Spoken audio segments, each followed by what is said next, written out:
Muito bem, continuando o estudo da lição número 5, a parte de terça-feira, fala sobre a Páscoa ainda, ou a palavra hebraica Pessah, que significa passar sobre. Como já foi dito, e é bom relembrar, essa palavra vem do hebraico, significa passar sobre e simbolizou a passagem do anjo executor, do anjo destruidor, sobre a casa de todas as pessoas do Egito, onde havia sangue na porta, o sangue do cordeiro, previamente preparado para ser comido por uma família ou por duas.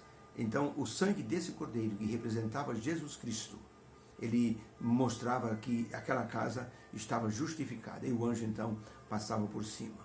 É contada uma história que na noite em que o anjo estaria passando, uma família se preparou para comer o cordeiro, mas o filho mais velho estava preocupado.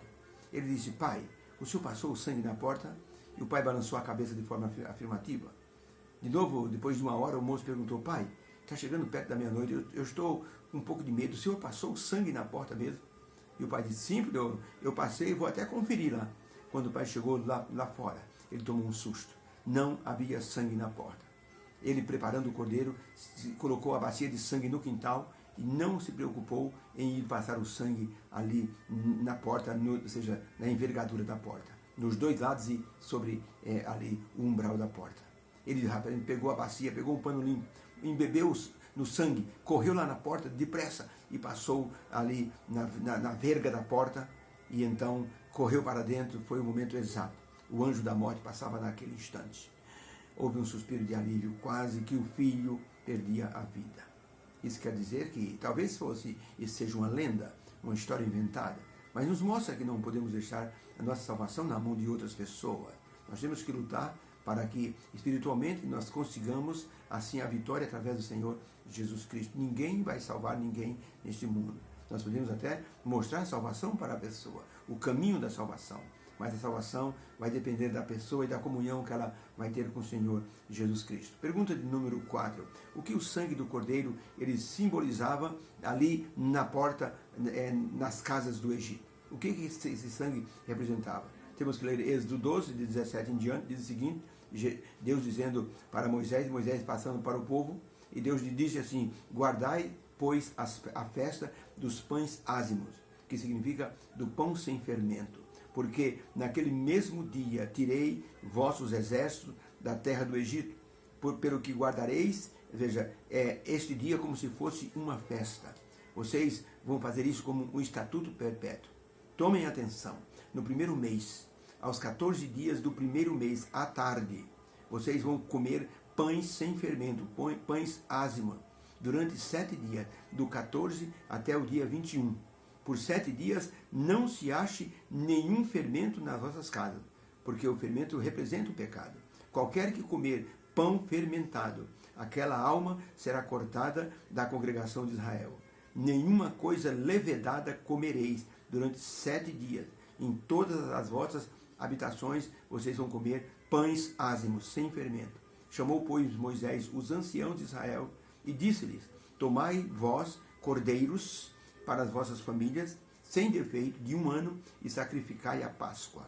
Então tomai um molho de isopo, uma espécie de um pano, e molhai-o no sangue que estiver na bacia, onde o sangue foi depositado, e passai-o na verga da porta e em ambas as ombreiras. Porém, nenhum de vós saia de casa naquele dia, porque o Senhor passará para ferir os egípcios. Porém, quando o anjo ver o sangue na verga da porta e em ambas as ombreiras, o Senhor passará por cima daquela casa e não deixará o destruidor entrar para vos ferir. Então, o simbolismo do sangue era especial. Durante a Páscoa, o sangue na porta representava proteção e vida diante da morte. O sangue impedia o anjo destruidor de ferir o primogênito da família. O sangue era como um passaporte para a vida. Sem o sangue, o primogênito da família estaria condenado à morte. E quando o pai colocava o sangue na porta, demonstrava pela fé em Deus que aquele sangue livraria o primogênito da família. Tanto o ser humano quanto o animal poderia ser morto pelo anjo destruidor. Esse momento era chamado de o Evangelho em miniatura. O simbolismo também era interessante, pois o cordeiro sem defeito representava Jesus Cristo, o Cordeiro de Deus, que tira o pecado do mundo, como está em João capítulo 1, verso 29. E com isso, promoveria vida e proteção ao pecador condenado à morte eterna. Quando Jesus morreu na cruz como o Cordeiro de Deus, ele trouxe salvação para o pecador arrependido. O pecador estava condenado à morte eterna, mas Jesus na cruz pagou o preço, pagou a dívida e tornou então possível ao pecador ser liberto.